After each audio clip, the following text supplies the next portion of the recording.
प्यारे साथियों, बीएसएनएल और एमटीएनएल के वेरियस अमाउंट के बारे में ये कैलकुलेशन टूल है।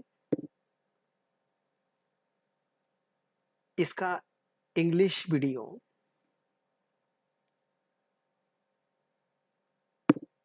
अपलोड हो चुका है। हिंदी वीडियो अब यहाँ पर बनाया जा रहा है। आपके पास ये लिंक है जो इस वीडियो के डिस्क्रिप्शन में भी दिया गया है। उसको क्लिक करने के बाद आपका ये पेज ओपन हो जाएगा। यहाँ पर कुछ चेंजेस किए गए हैं, जैसे कि encashment of leave, receivable amount जो कि 8% इंटरेस्ट के साथ आपके एज के 60 इयर्स के बाद मिलने वाली अमाउंट भी यहाँ पर दर्शाई गई है। तो देखते हैं हम इस टूल का किस तरीके से उपयोग किया जाए। सबसे पहले आपके पास बेसिक पे, IDA rate, date of joining in the department, date of actual retirement, date of VRS option, total number of EL, total number of HPL, ये सारा इंफॉर्मेशन आपके साथ उपलब्ध चाहिए। यहाँ पर पहली स्टेप जो दी गई है वो ये लिंक है। इसके ऊपर क्लिक करने के बाद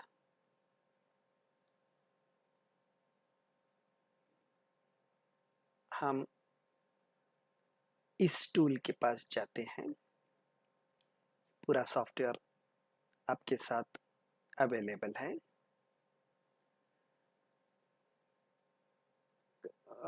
कोई यूजर इसमें इंफॉर्मेशन डालते समय इसका फॉर्मेट भी चेंज कर देते हैं, तो उससे थोड़ी दिक्कतें आती हैं।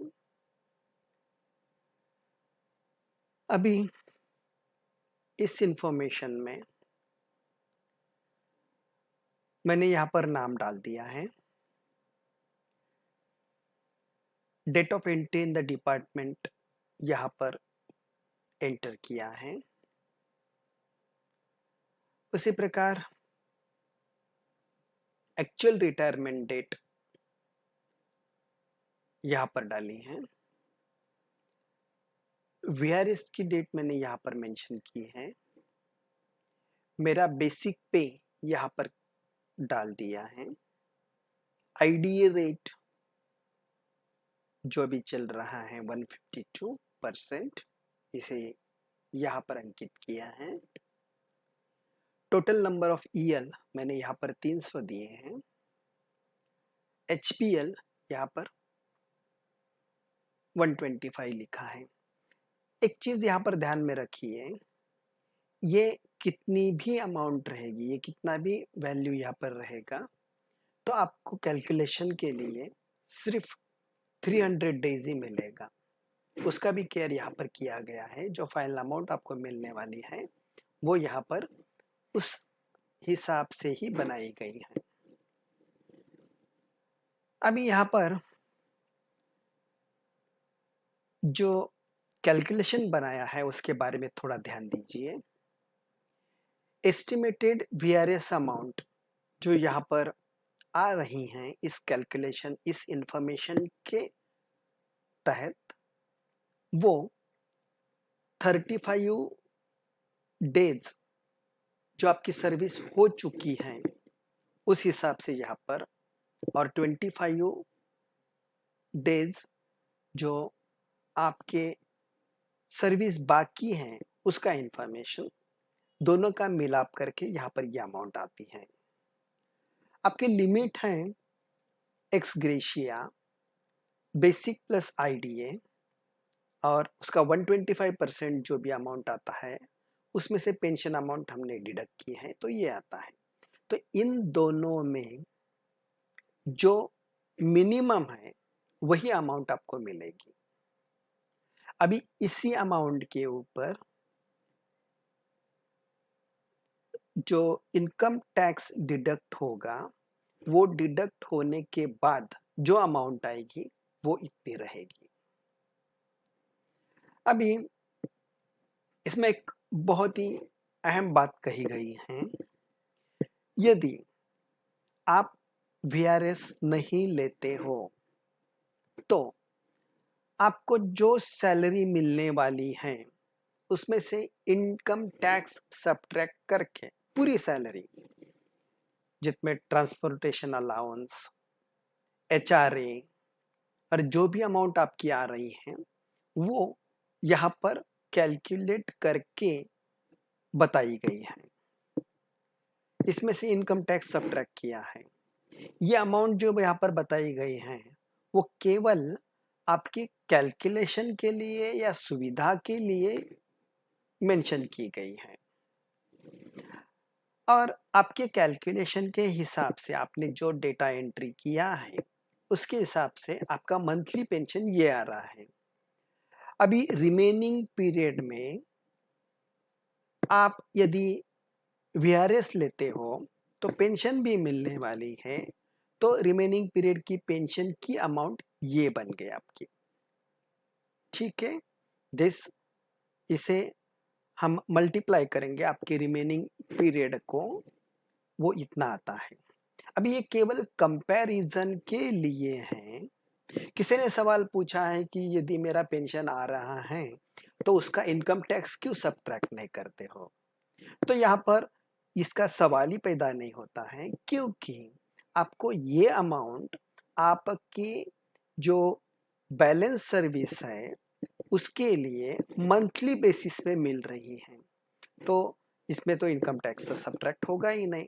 तो उस हिसाब से यहाँ पर ये अमाउंट यहाँ पर देने का उद्देश्य यही है कि हमें कैलकुलेशन के लिए सुविधाजनक हो जाए, इसके लिए यहाँ पर दिया गया है। जैसा मैंने वीआरएस लिया तो पूरे बेनिफिट के साथ मुझे कितनी अमाउंट मिलेगी, और यदि वीआरएस नहीं लिया तो सैलरी के तहत मुझे कितनी अमाउंट मिलेगी, जो कि इनकम टैक्स सब्ट्रैक्ट दोनों में होने वाला है।